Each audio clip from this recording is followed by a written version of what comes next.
Aujourd'hui, sur Swissmade, nous allons parler du client. Mais la chose la plus importante, c'est la relation client.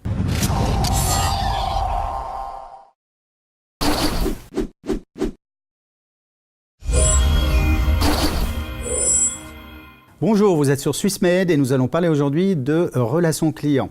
À ma droite, Fabien Arevalo, vous êtes fondateur d'Altamedia. Bonjour Fabien. Bonjour Alain. Et Shane Catala, vous êtes business manager au sein de Vitalis.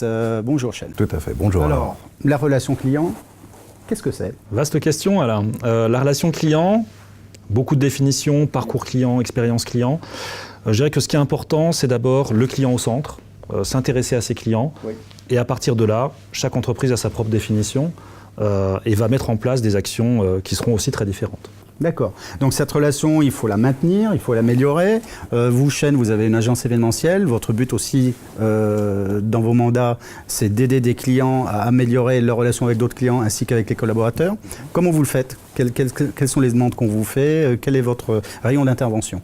Notre rayon d'intervention, c'est d'abord d'organiser des événements, mais c'est vrai que le client est très important. Nous considérons la relation client d'abord et avant tout comme relation humaine. Oui. Donc nous organisons des événements à l'image du client, oui. Donc avec sa philosophie.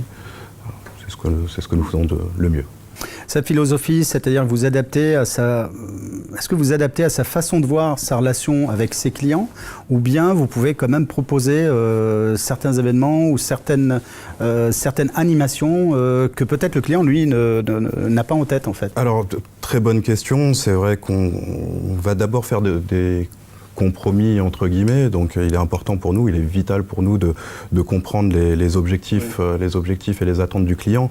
Ensuite, il y a la proactivité qui rentre en compte également. Donc, dépasser, anticiper les attentes du client, lui peut montrer à ce client que nous sommes investis et sérieux. D'accord. Bon, vous, agence événementielle, Fabien, vous êtes plutôt l'expert de la chose puisque vous aidez des entreprises à bien comprendre, hein, je ne vais pas dire à mieux gérer, à bien comprendre cette relation.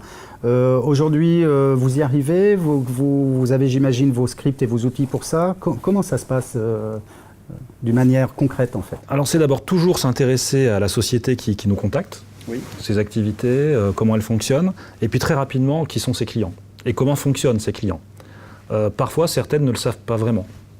Ils voient le chiffre d'affaires, mais ce que pensent leurs clients, ils les connaissent assez peu finalement. Donc c'est déjà commencer par ça.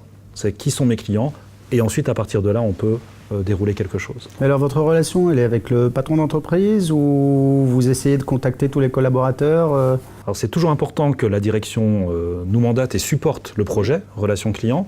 Mais nous, très rapidement, on va aller voir les gens qui sont en contact direct avec le client, oui. Qu'ils le sachent ou pas d'ailleurs, hein, parce que ceux du front office le savent. Hein, ils ont vendu un ticket, ils ont accueilli quelqu'un.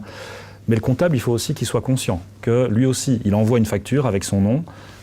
Donc on va toucher finalement l'ensemble du personnel de la société. Donc en tant qu'entreprise, la relation client, ce ne sont pas mes commerciaux ou mon responsable de communication, c'est n'importe quelle personne.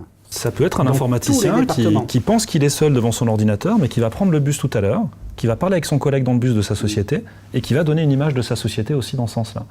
Et c'est là aussi notre but, hein, c'est d'aller titiller un peu les gens pour se rendre compte que oui, je donne une image de ma société en permanence, y compris le samedi soir quand j'en discute avec des amis.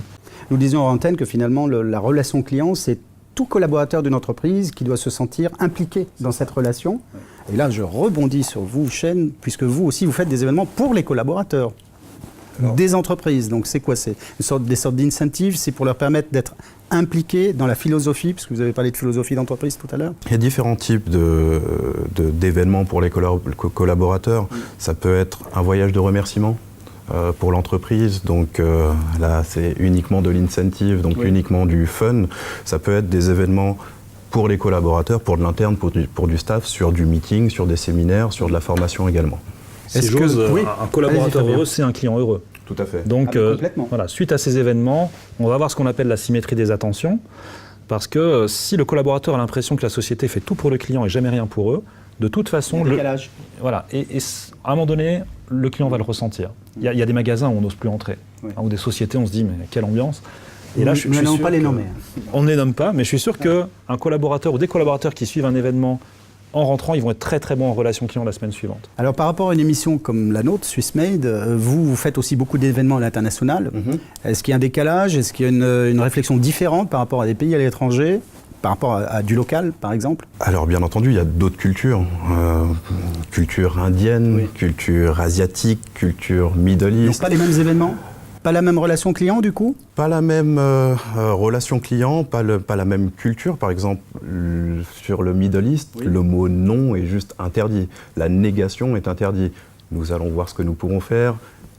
Ils ont l'habitude que tout soit possible. C'est dans les gestes finalement. Exactement, dans les gestes, mais également dans l'ouverture aux clients. Et c'est vrai que pour un Asiatique, ça va être différent. Je prends un exemple tout bête, c'est vrai qu'on ne va pas signer de contrat, on ne va pas aborder le business en profondeur lors d'un déjeuner. Chez les Asiatiques, nous avons des endroits réservés pour ça, ce sont des bureaux, et lorsque nous parlons business, c'est plutôt autour d'une table. D'accord. Fabien, pour terminer, par rapport à cette signature suisse, que pouvez-vous dire? Est-ce que vous avez des clients qui vous demandent certaines spécificités? Oui, la chance qu'on a en Suisse, c'est que déjà, si je prends Genève, on va avoir des clients qui ont une clientèle internationale, donc il va falloir prendre en compte tous ces aspects-là. Et puis, ne serait-ce qu'entre Genève, Vaud et Valais, en Valais, j'ai peut-être effectivement signé mon contrat autour d'un bon verre de vin. Ça peut ne pas être la même culture. Et à Genève, ce sera peut-être un peu plus sérieux au début, au moins. Et donc c'est une vraie chance qu'on a en Suisse. C'est qu'on vit en miniature finalement ce qu'on peut vivre à l'international. C'est pour ça aussi que la plupart des sociétés suisses ont déjà les bons outils pour ensuite se projeter à l'international. Parce qu'on a dû vivre avec des langues différentes, des cultures différentes. Tout à fait. Bien, merci Fabien. Merci Alain. Et merci Chen d'avoir été là avec nous. Donc vous l'aurez compris, la relation client, c'est une relation entre des humains. Et donc elle suit tout le chemin de la philosophie, de la culture et de toutes ces petites choses qui font qu'une relation peut être excellente ou pas.